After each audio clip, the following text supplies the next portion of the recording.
할렐루야. 오늘 오후에 계신 성도님들 주님의 이름으로 축복하고 환영합니다. 옆에 분들과 인사 나누시겠습니다. 잘 오셨습니다. 네, 환영합니다. 네, 환영하고 축복합니다. 교도소 선교하시는 어떤 분의 이야기인데요. 교도소 선교하시는 분이 이런 얘기를 하셨다고 합니다.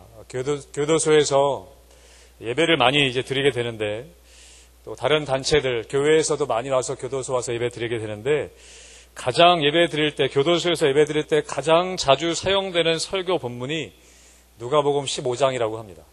오늘 우리가 읽은. 그래서 제소자들이 제일 듣기 싫어하는 설교가 이 탕자의 비유라고 합니다. 왜냐하면 교도소 와서 예배 드리는 사람마다 이 본문으로 설교하니까. 너무 많이 듣기 때문에 지겨워서 싫어한다고 합니다.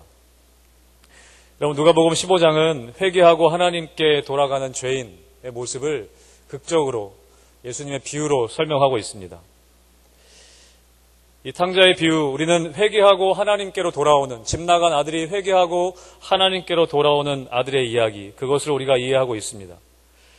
그리고 그 돌아오는 죄인을 나무라지 않으시고 무조건적으로 용서해 주시는 그 아버지의 사랑, 그 하나님의 사랑을 이보다 더 극적으로 표현할 수는 없을 것 같습니다.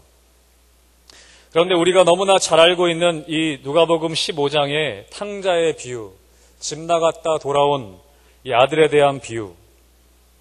그런데요, 여러분, 예수님이 이 비유를 말씀하실 때, 이 비유를 설명하실 때 집 나간 탕자의 비유라고 말씀하신 적이 없습니다.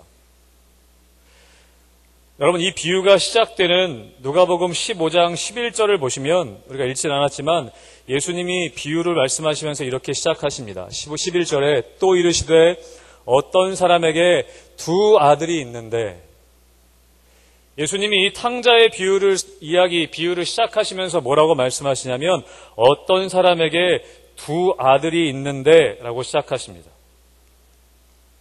그러니까 다시 얘기하면 여러분, 이 비유는요, 두 아들에 관련된 이야기입니다. 두 아들의 비유인 것이죠.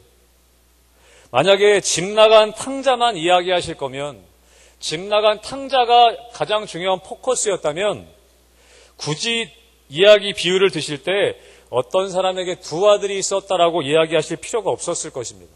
그냥 어떤 사람에게 아들이 있는데 유산 가지고 나가서 탕진했다, 그리고 돌아와서 아버지가 받아줬다, 그리고 얘기를 끝내시면 되실 일이었습니다. 그런데 예수님이 오늘 15장에 특별히 탕자의 비유를 이야기하시면서 어떤 사람에게 두 아들이 있었는데 라고 이야기하신다는 것이죠. 여러분, 어떤 사람에게 두 아들이 있었다는 비유를 하신다는 것은 무엇이냐면 이 이야기가 집 나간 아들 못지않게 집 나가지 않은 아들에게도 중요한 포커스가 있음을 이야기한다는 것입니다. 그러면 여러분, 이 본문은요, 실제 사건이 아니라 예수님이 비유로 하신 말씀입니다. 비유로서 이 말씀을 하시는데, 그러면 집 나간 아들은 누구를 염두에 두고 하신 말씀이고, 또 집 나가지 않은 아들, 큰아들은 누구를 염두에 두고 하신 말씀일까? 그리고 이 비유를 왜 말씀하시게 되었을까? 여러분, 우리가 15장 앞부분을 보면 그것을 우리가 알 수 있습니다. 여러분, 누가복음 15장은 여러분 아시는 것처럼 예수님이 세 가지 비유를 말씀하십니다. 잃어버린 양에 대한 비유, 그리고 잃어버린 동전에 대한 비유, 세 번째가 오늘 잃어버린 아들에 대한 비유인 것이죠.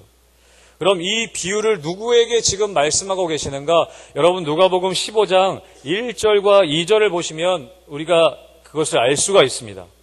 여러분, 1절, 2절 읽지 않았지만 한번 성경 갖고 계신 분들은 같이 한번 읽어보도록 하겠습니다. 누가복음 15장 1절과 2절입니다. 시작. 모든 세리와 죄인들이 말씀을 들으러 가까이 나아오니 바리새인과 서기관들이 수군거려 이르되 이 사람이 죄인을 영접하고 음식을 같이 먹는다 하더라. 아멘. 여러분, 이 비유를 말씀하실 때 어떻게 이 말씀을 하시게 되었는지 1절에 보시면 모든 세리와 죄인들이 말씀을 들으러 가까이 나왔다. 그러니까 예수님 앞에 지금 세리와 죄인들이 있는 것이죠. 그리고 2절에 또 누가 있냐면 바리새인과 서기관들이 수군거렸다. 예수님 앞에 바리새인과 서기관들이 있는 것입니다. 그 상황이 어떤 상황이냐면 예수님이 세리와 죄인들이 예수님께로 나아오니까, 말씀을 듣기 위해 나오니까 따뜻하게 맞아주셨습니다. 그리고 그들과 함께 음식을 나누셨습니다. 그렇게 하니까 바리새인과 서기관들이 수군거렸어요. 비난하기 시작했습니다. 이 예수라는 사람이 죄인들을 맞아들이고 그들과 함께 음식을 먹는다, 함께 식탁의 교제를 나눈다. 여러분, 이것은 당시의 율법, 구약 율법상 명백히 정결법을 위반하는 것이었습니다. 부정한 사람들과 함께 식사하는 것, 율법을 위반하는 것이었기 때문에 비난했습니다.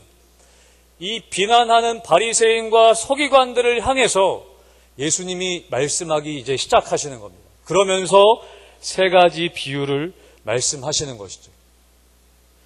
여러분, 다시 얘기하면 1절에 나오는 세리와 죄인들, 여러분 오늘 이 두 아들의 비유를 설명하실 때 여러분 집 나간 둘째 아들의 모습은 어쩌면 1절의 세리와 죄인들의 모습인 것이죠. 그런데 이 사람들은 어떤 사람들이냐면 하나님의 말씀도 알지 못하고 죄를 짓고 그야말로 방탕한 생활을 하는 사람들, 그 사람들이 세리와 죄인들이죠. 그런데 오늘 2절에 나오는 바리새인과 서기관들, 여러분 이 사람들은 이 잃은 아들의 비유에서 어찌 보면 첫째 아들, 집을 나가지 않은 맏아들에 속하는 사람들일 것입니다. 여러분 이 사람들은요, 회당에 열심히 모입니다. 열심히 성경 공부합니다. 그리고 율법을 철저하게 지킵니다. 예배드리기에 힘쓰고 꾸준히 기도하는 사람들입니다. 그런데 이 첫째 부류의 사람들이 예수님께로 나아오기 시작했어요. 예수님이 그 첫째 부류의 사람들을 받아주셨습니다. 그러자 이 두 번째 부류의 사람들이 수군거리기 시작합니다.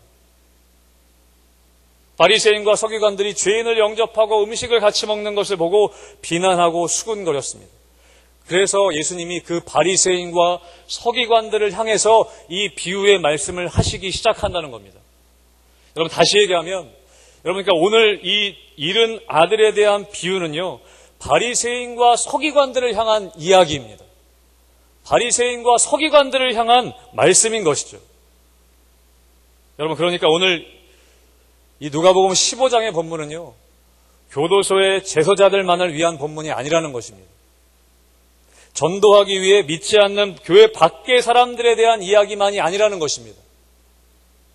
바로 교회 안에 있는 우리들, 하나님을 아버지라고 부르고 열심히 성경 공부하고 또 순종하기도 하고 예배드리고 기도하지만 때로는 실제로는 아버지의 마음을 정말 잘 알지 못하는 우리들을 향한 하나님의 말씀이라는 것이죠.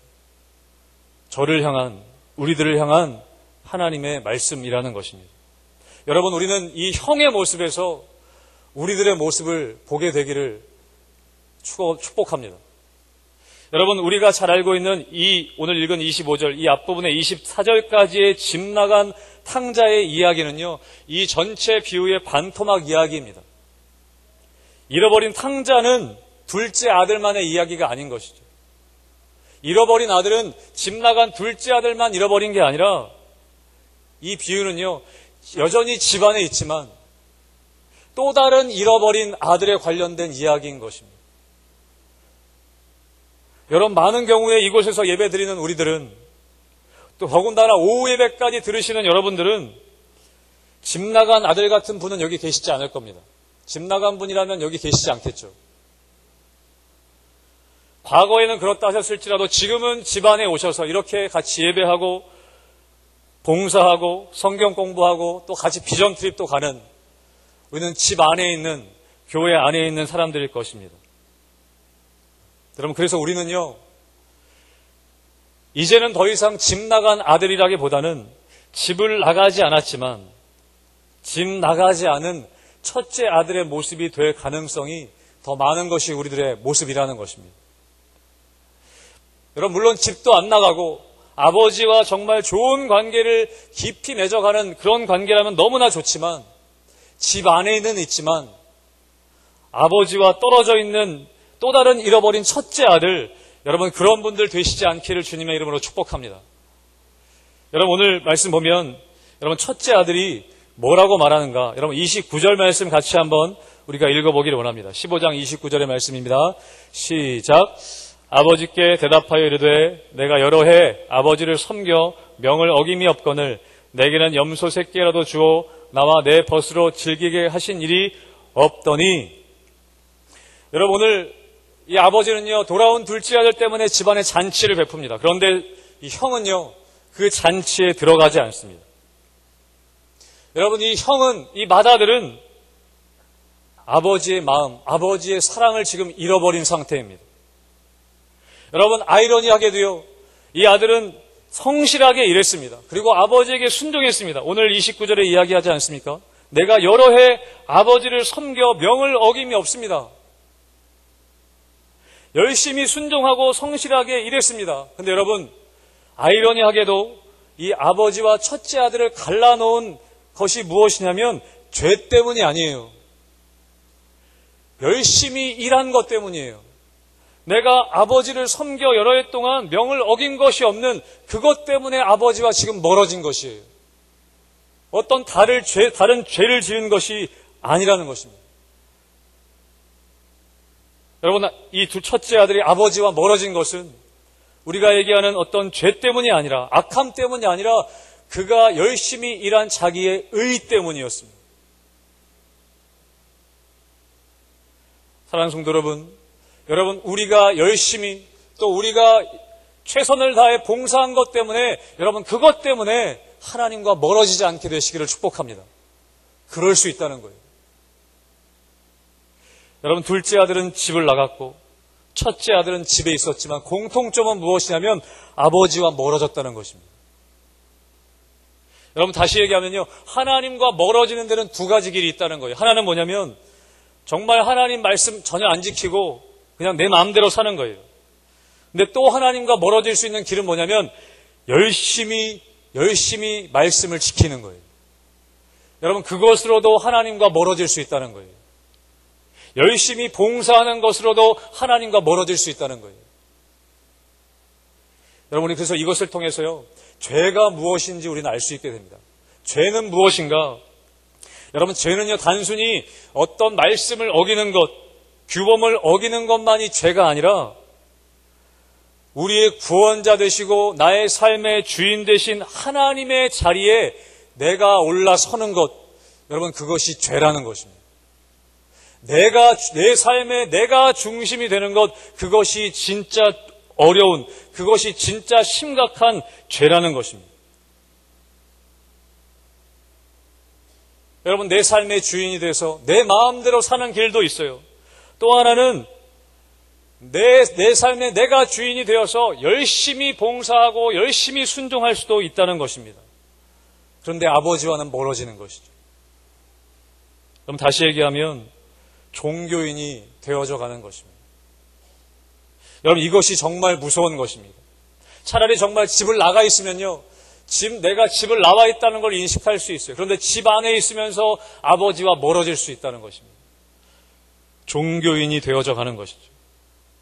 여러분, 그것이 정말 무서운 것입니다.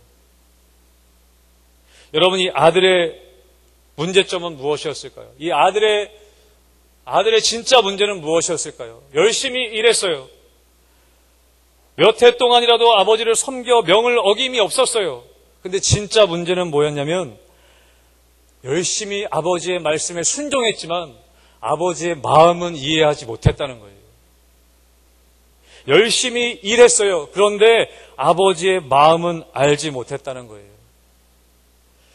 여러분, 아버지의 마음은 어떤 마음이었습니까? 집 나간 둘째 아들이 돌아오는 것이었습니다. 그리고 둘째 아들이 돌아왔을 때 그것 때문에 기뻐하는 것이었습니다. 그런데 오늘 말씀에 보면 첫째 아들은요, 아버지와 함께 기뻐하지 못합니다. 열심히 일은 했는데 아버지의 마음은 이해하지 못했던 것입니다. 여러분, 저도 사역자로서 일 잘하고 싶습니다. 일 잘한다는 소리를 듣고 싶습니다. 저에게는 그게 굉장한 큰 칭찬일 수 있습니다. 목사님, 일 잘하시네요. 이번 비전 트립 갔다 왔는데요, 비전 트립 갔다 왔을 때 일 잘하시네요. 여러분, 저는 그런 말씀 해주신 분들이 가끔 있었거든요. 너무 기분이 좋았어요. 여러분, 저는 일 잘한다는 얘기 듣는 게 좋아요. 그런데 그럴 때 위험해질 수 있습니다. 저는 일 잘하는 것을 배울 수 있어요.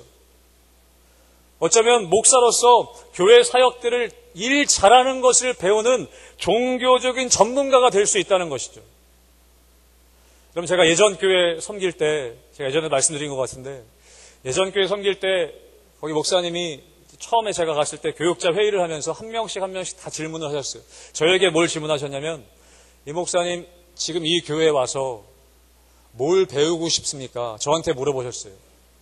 근데 제가 뭐라고 했냐면, 제가 그때 담임 목사님도 되게 존경하는 분이었고, 그래서 목사님의 목회를 배우고 싶고 어떻게 목회하시는지 제가 배우고 싶습니다. 그랬더니 그 목사님이 뭐라고 하셨냐면, 그런 거 배우려고 하지 마십시오. 그러면서 뭐라고 하셨냐면, 여기 계시는 동안 하나님 더 사랑하게 되시길 바라요. 저한테 그 말씀하셨어요. 저는 그게 평생에 제가 간직하고 가야 될 방향인 것입니다. 여러분, 저는 목회라는 어떤 일을 잘하고 싶었어요. 사역을 배우고 싶었습니다. 사역 잘하는 걸 배우고 싶었어요. 그런데 그 목사님이 저에게 뭘 깨닫게 해주셨냐면, 그거 배우지 말고 하나님 사랑하게 되길 바랍니다. 한 해 한 해 교회 생활하고 한 해 한 해 목회할수록 목사님 하나님 더 사랑하게 되길 바랍니다. 그 말씀해 주셨어요. 사랑하는 성도 여러분, 여러분 일 잘하는 거 중요합니다. 여러분 찬양 잘하시는 거 중요하고, 어떤 봉사에 직분 맡겨졌을 때 그것을 깔끔하게 잘 처리해내는 능력 너무나 소중합니다. 그런데 여러분, 그렇게 하고도 아버지와 멀어질 수 있습니다. 일은 잘하는데, 일은 성실하게 깔끔하게 너무나 일은 잘 해내는데 여러분, 아버지와는 멀어질 수 있습니다. 여러분, 그게 첫째 아들의 모습이었어요. 일은 잘했습니다. 아버지 섬겨서 명을 어긴 것이 없었어요. 모든 일들을 잘 처리해냈습니다. 그런데 아버지와는 멀어졌습니다. 사랑하는 성도 여러분, 다시 한번 축복합니다. 여러분, 일 잘하시는 것보다, 사역 잘하시는 것보다 하나님 더 사랑하게 되시기를 축복합니다. 일은 좀 서툴러도. 저는 그래서 일 잘하는 목사라고 칭찬받기보다 하나님 사랑하는 목사라고 칭찬받게 되길 바랍니다. 우리 목사님 일은 좀 서툴른데, 물론 일도 잘해야겠죠. 근데 우리 목사님 하나님 정말 사랑하시는 것 같다. 그게 더 저에게 칭찬으로 들려졌으면 좋겠어요. 근데 저는 아직도 목사님 일 잘하신다, 그게 좋더라고요. 여러분, 그 모습이 큰아들의 모습으로 나아갈 수 있는 그런 길일 수도 있다는 것입니다. 여러분, 이 큰아들은요, 아버지의 마음을 알지 못했습니다.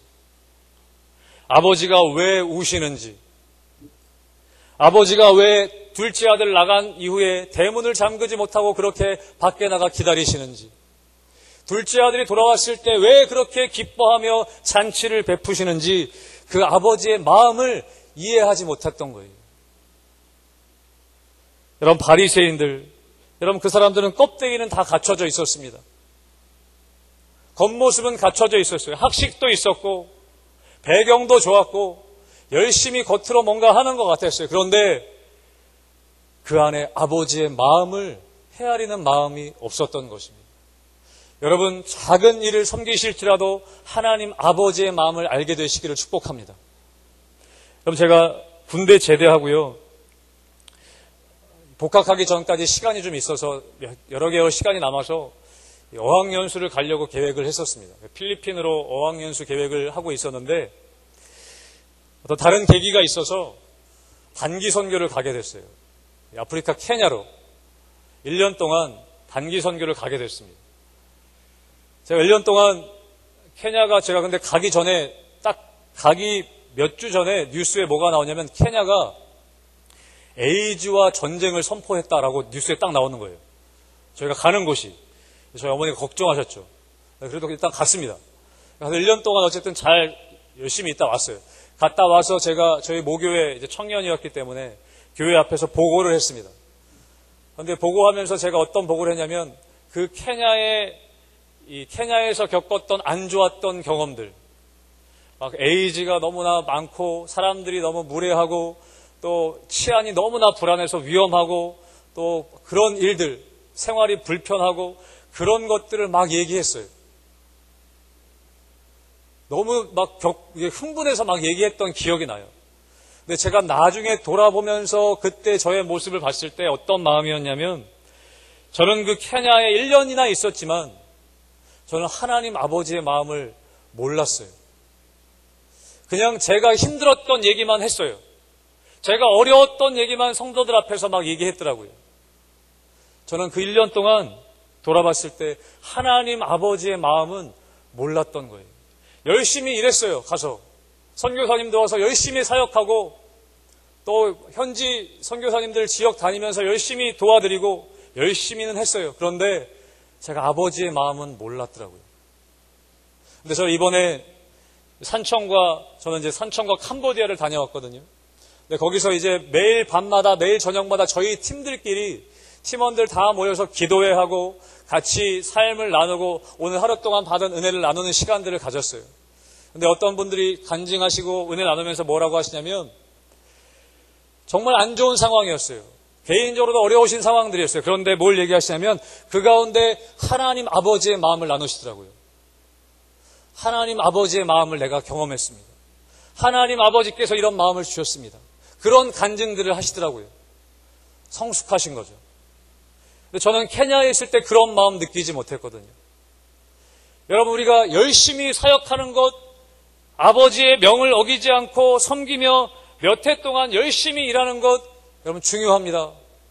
그런데 더 중요한 것은 여러분, 일 많이 하지 않더라도 하나님 아버지의 마음을 같이 공유하는 것, 여러분 그것이 더 중요한 줄로 믿습니다. 우리 교회가 아무리 큰 일을 많이 하고 수많은 업적을 남긴다 할지라도, 여러분 우리 교회가 하나님 아버지의 마음을 이해하는 마음이 없다면, 여러분 우리는 첫째 아들 같을 수 있다는 거예요.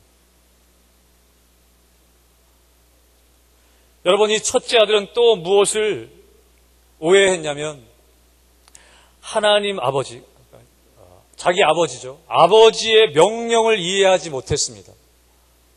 여러분, 우리가 좀 전에 읽었지 않습니까? 29절에 여러 해 아버지를 섬겨 명을 어김이 죄가 없었습니다. 제가 아버지의 말씀을 어긴 게 뭐가 있습니까? 그렇게 얘기하는 거거든요. 여러 해 동안 내가 아버지를 섬길 때 아버지 말씀하신 거 불순종한 게 제가 뭐가 있습니까? 그렇게 얘기했어요. 근데 여러분 정말 이 아버지의 둘째 아들을 잃어버린 이 아버지의 마음은 어떤 마음이었을까요? 가장 최우선의 마음은 무엇이었을까요? 여러분, 그것은 둘째 아들을 찾는 것 아니었겠습니까? 여러분, 첫째 아들이 집안에 남아서 아무리 좋은 것 사다가 아버지에게 갖다 드리고 해외여행 시켜드리고, 여러분 그렇게 한다 할지라도 이 아버지의 마음이 흡족했겠습니까? 여러분, 이 아버지의 가장 원하는 마음은 무엇이냐면 둘째 아들이 돌아오는 것이에요. 여러분, 이 첫째 아들이 이 아버지의 마음을 이해하지 못하기 때문에 때로는 엉뚱한 일 하면서도 내가 아버지의 말씀에 어긴 게 뭐가 있냐고 얘기하는 것입니다. 여러분, 정말 아버지의 마음을 이해했다면 이 첫째 아들은 어떻게 했어야 되냐면 동생 찾으러 나갔어야 됩니다. 동생 머리채라도 끌고 왔어야 되는 것입니다. 왜요? 아버지가 가장 원하는 것이기 때문에. 그것이 아버지가 원하는 가장 중요한 명령이기 때문에. 여러분, 이 첫째 아들은요, 아버지가 진짜 원하시는 마음, 아버지가 진짜 원하시는 명령을 이해하지 못했어요. 그리고 나서 얘기하는 거예요. 내가 명을 어긴 게 뭐가 있습니까? 여러분, 바리새인들은요, 당시에 사회적인 기준으로 볼 때나 다른 사람들 볼 때도 굉장히 높은 수준의 사람들이었습니다. 여러 가지로 높은 수준을 유지하고 있는 사람들이었습니다. 율법을 관리하고 율법을 지키고 의식들을 행하는 일에 열심인 사람들이었습니다. 그런데 예수님 오셔서 이 바리새인들을 책망하자 바리새인들이 얘기하는 거예요. 우리가 율법을 어긴 게 뭐가 있냐? 여러분, 율법은 바리새인들이 다 지켰을 수 있습니다. 그런데 정작 하나님이 원하시는 가장 중요한 집 나간 아들, 잃어버린 영혼을 찾는 것에는 관심이 없었다는 거예요. 자기 일하는 것에 관심이 있었다는 것이죠. 여러분, 그래서 보면 어찌 보면 이 누가복음 15장 잃어버린 아들에서요, 둘째 아들보다요 이 형과 같은 바리새인들의 상태가 어쩌면 더 위험한 상태입니다. 집을 나간 둘째 아들보다 집 안에 있지만 아버지의 마음을 전혀 이해하지 못하고 자기가 주인이 되어 열심히 일하는 이 첫째 아들의 상태가 더 위험한 상태라는 것이죠. 그래서 여러분, 맏아들이 어떤 모습들을, 어떤 이 반응을 하는지 보면 그것을 알 수 있습니다. 여러분, 28절에 보시면 이 맏아들이 이렇게 반응합니다. 그가 노하여 들어가고자 하지 아니하거늘 아버지가 나와서 권한대. 여러분, 자기 마음대로 안 되니까 어떻게 해요? 분을 냅니다. 여러분, 이 첫째 아들과 같은 사람들의 상태가 어떤 반응을 하게 되냐면요, 자기 뜻대로 되지 않으면 분을 냅니다. 분을 내요. 내 마음대로 되지 않으면 분노를 표출합니다. 내가 열심히 뭔가 했는데 내 기준에 삶이 못 미치자 화를 냅니다. 못마땅해 합니다. 여러분, 구약에 보면 가인이 그러지 않았습니까? 하나님이 제사 받아주시지 않으니까 분냈다, 그렇게 기록하고 있습니다. 화를 냈습니다. 보상이 없으니까, 내가 열심히 한 것에 대한 보상이 없으니까 화를 내는 것이죠. 이게 첫째 아들의 모습입니다. 여러분, 또 첫째 아들의 모습이 어땠냐면, 여러분, 이 첫째 아들에게는요, 기쁨이 없었습니다. 기쁨이 없었어요. 기쁨으로 일하는 게 아니었어요. 아버지의 말씀에 순종하고 열심히 일하는 것이 기쁨으로 일하는 게 아니었어요. 왜 열심히 일하냐면 두려움 때문에 일하는 거예요. 이렇게 일하지 않으면 보상이 주어지지 않을까봐. 내가 열심히 하지 않으면 보상이 없을까봐 두려움 때문에 일하는 거예요. 내게 화가 미칠까봐. 사랑하는 성도 여러분, 두려움 때문에 일하시지 말고 여러분, 기쁨으로 일하게 되시기를 축복합니다. 여러분, 만약에 내 마음 가운데 기쁨이 사라졌다면 좀 위험한 상태입니다. 기쁨이 사라지고 분노가 있다면 첫째 아들의 길을 내가 가고 있는지도 모릅니다. 여러분, 또 하나, 이 첫째 아들의 반응은 또 어떤 반응이었냐면, 여러분 29절 뒷부분에 보시면, 내게는 염소 새끼라도 주어 나와 내 벗으로 즐기게 하신 일이 없었는데, 이건 뭐냐면 아버지에 대한 불신이 생긴 거예요. 아버지의 사랑에 대한 확신이 없어진 거예요. 아버지가 나를 사랑하시는구나 라는 것에 대한 확신이 이 첫째 아들의 마음 가운데 사라진 것입니다. 여러분, 혹시 우리의 마음이 이런 마음이라면 분노가 일어나고 기쁨이 없어지고 하나님 사랑에 대한 확신이 지금 내 마음 가운데 없어지고 있다면 여러분, 우리는 어쩌면 첫째 아들의 길을 지금 우리가 걸어가고 있을 수도 있다는 것입니다. 여러분, 우리는 겉으로 보기에는 열심을 낼 수는 있습니다. 겉모습으로는 우리가 알 수가 없어요. 여러분, 저도 그렇지 않습니까? 뭔가 열심히 하는 모습은 여러분들이 보시고 우리 목사님들 열심히 하시는구나 할 수 있지만, 여러분, 열심히 외적으로 하는 것과 그 가운데 정말 하나님과의 친밀함과 즐거움이 있는가를 아는 것은 다른 것입니다. 그건 하나님과 저만 아는 것이에요. 그래서 열심에 우리가 속을 수 있다는 것이죠. 내가 열심히 뭔가 하고 있는데 하나님과의 친밀함과 기쁨 가운데 하고 있는가? 그것은 다른 문제라는 것입니다. 여러분, 그래서요, 우리가 정말 신실한 그리스도인이 되려면 우리가 잘못한 일들에 대해서 회개해야 합니다. 물론 회개해야죠. 집 나간 둘째 아들처럼 돌아와서 회개해야 됩니다. 그런데 여러분, 거기서 그치면 잘못하면 맏아들 될 수 있습니다. 여러분, 정말 우리가 신실한 하나님과 깊은 관계에 있는 그리스도인이 되려면 또 무엇을 돌아보아야 하냐면, 내가 잘한 일, 내가 잘못한 일에 대한 회개만이 아니라 내가 잘했는데 그 잘한 것에 대한 내 마음의 동기도 살펴봐야 하는 것입니다. 잘했다고 사람들이 칭찬을 하는데 그 잘한 일에 대한 내 마음의 동기가 지금 어떤가? 내가 칭찬받기 위해 한 일인가? 뭔가 보상을 바라고 한 일인가? 인정받기 위해 한 일인가? 여러분, 그 동기를 우리는 살펴볼 수 있어야 합니다. 그리고 그 동기까지 회개할 수 있어야 합니다. 그러지 않으면 우리는 마다들의 길을 갈 수도 있다는 것이죠.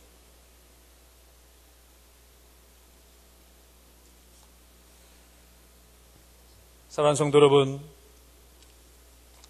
누가복음 15장은 우리가 너무나 잘 알고 있는 탕자의 비유입니다. 그런데 우리는 주로 둘째 아들에 많이 관심 가질 때가 있습니다. 그래서 전도할 때 또는 예수 믿지 않는 사람들을 향해서 하는 설교일 때가 많습니다. 그런데 여러분, 정작 이 누가복음 15장은요, 집 나간 아들이 아니라 집 안에 있지만 하나님의 마음 전혀 헤아리지 못하는, 오히려 집 안에 있지만 잃어버린 첫째 아들에 관한 이야기인 것입니다. 바리새인과 서기관들을 향한 예수님의 비유인 것이죠. 여러분, 팀 켈러 목사님은 그의 책에서 탕자에 대한 이야기를 이렇게 말씀하셨습니다. 탕자는 어떤 의미냐면 무모할 정도로 씀씀이가 해프다라는 의미이다. 그러니까 탕자라는 의미는, 거기서 방탕하다는 의미는 하나도 남김없이 다 써버린다라는 의미라는 것이죠.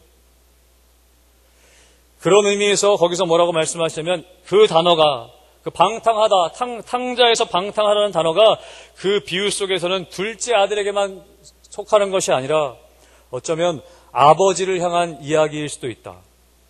다시 얘기하면 뭐냐면 탕자가 아니라 탕부라는 것이죠. 탕부. 탕부는 뭐냐면 아버지는 아들의 죄를 따지거나 그의 죄의 책임을 돌리지 않고 모든 것을 남김없이 그 아들에게 소비하는, 모든 것을 하나도 남김없이 아들을 위해 써버리는 그 모습이 탕부의 모습이 아닌가라고 그 책에서 이야기했습니다. 여러분, 이 아버지는요, 둘째 아들만, 집 나간 둘째 아들만이 아니라 오늘 예에서도 그가 집에 들어가지 않자 아버지가 나와서 권하고 있습니다. 아버지가 나와서 첫째 아들에게도 이야기하는 것입니다. 너는 항상 나와 함께 있으니 내 것이 다 네 것이 아니냐. 그렇게 다시 초청하고 있는 것이죠. 여러분, 하나님께서는 오늘도 우리에게 찾아오셔서 집은 나가지 않았지만 때로는 하나님의 마음을 모르고 하나님과 떨어져 있는 우리들에게 찾아오셔서 다시 초대하고 계십니다. 너는 항상 나와 함께 있으니 내 것이 다 내 것이 아니냐.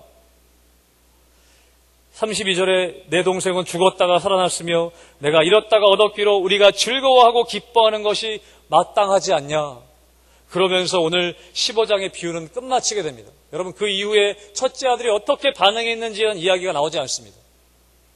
여러분, 그것은 오늘 우리에게 던지시는 말씀이라는 것이죠. 우리가 이제 어떻게 반응할 것인가. 너는 나와 항상 함께 있지 않았냐. 집 나간 둘째 아들, 네 동생이 돌아온 것을 우리가 함께 기뻐해야 되지 않겠냐. 여러분, 그 말씀을 오늘 우리들에게도 하고 계신 것이죠. 여러분, 이때 우리가 반응해야 할 것입니다. 아버지의 마음을 다시 헤아려 집으로 들어가든지, 아니면 됐다 하고 됐습니다 하고 다시 아버지를 떠나는 둘째 아들과 같은 모습으로 첫째 아들이 나아갈 것인지 우리는 돌아보아야 할 것입니다. 사랑하는 성도 여러분, 교회 안에, 여러분 집 안에 있는 우리들, 여러분 다른 무엇보다 하나님과 더 깊어지는 관계 되시기를 주님의 이름으로 축복합니다. 우리가 전반기 구덕교회 여러 가지 사역들 열심히 달려왔습니다. 여러분 하반기의 사역도 우리가 달려갈 것입니다. 다시 한번 우리의 마음을 돌아볼 때 정말 내가 열심히 사역하는 동기가 무엇인가? 내가 정말 아버지의 마음을 이해하며 하나님의 사랑을 느끼며 지금 내가 가고 있는가? 여러분 다시 한번 돌아보는 우리 모든 성도님들과 우리 구덕교회 되기를 주님의 이름으로 축복합니다. 아멘. 기도하겠습니다. 하나님 아버지, 주님을 배반하고 집을 나가 방황하던 저희들을 다시 불러주시고 다시 집안에 불러들여 잔치 베풀어 주신 하나님의 은혜에 감사드립니다. 하지만 그런데 저희들 집안에 있으면서 점점 첫째 아들과 같이 되어가는 저희들의 모습을 보게 됩니다. 열심히 사역하고 열심히 일하지만 주인이 내가 되어 내가 칭찬받고 내가 중심되는 삶을 살아가기 원하는 우리들의 모습이 있었다면 용서하여 주시옵소서. 다시 한번 하나님 아버지의 마음을 헤아려 하나님 아버지의 마음을 깊이 이해하고 하나님과 깊은 교제 가운데 달려나아가는 우리들 될 수 있도록 은혜 허락하여 주시옵소서. 하나님, 우리 8월달 지금까지 저희들의 귀한 우리 구독교회 사역들 잘 마치게 하시니 감사합니다.